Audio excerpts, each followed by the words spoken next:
Okay, guys, so here you have, let's take a look at another problem. Here you have the logarithmic equation and the exponential equation.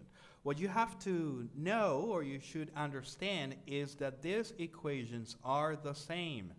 They're equivalent. They're the same thing. And you use them interchangeably to solve this kind of problems. Okay? So the logarithmic equation tells you that the logarithm base b of y equals x, which is the same as to say base b raised to the power x equals y. Equals y. Very good.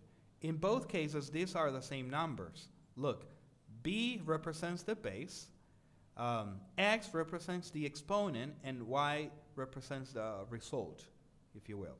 All right, so let's take a look at this. Here we have a logarithmic equation. We can use the exponential equation to solve this kind of problem.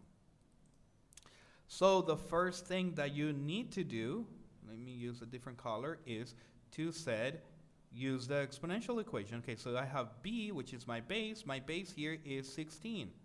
So I'm going to write 16 right here.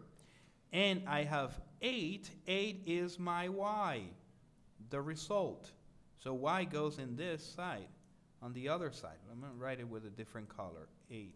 And then you have the exponent, which you don't know what it is x. All right? Well, then once you have this is easier to work with. Something that you can do is you can change, since these two don't have the same base, you can transform this so that they have the same base. And how do you do that? Well, you take 16, they're both multiples of 2. In that case, what you do is, okay, 16 equals 2 raised to the 4th power. And I have x. Okay? 2 raised to the 4th power times x. That's 16x. And 8 would be 2 raised to the 3rd power. And how do I know that? Well, you just do 2 times 2 times 2, that's 8. And 2 times 2 times 2 times 2, that's 16. So that's how you get to that conclusion. Okay, so once you have that, you can notice something. Okay, both of them have the same base.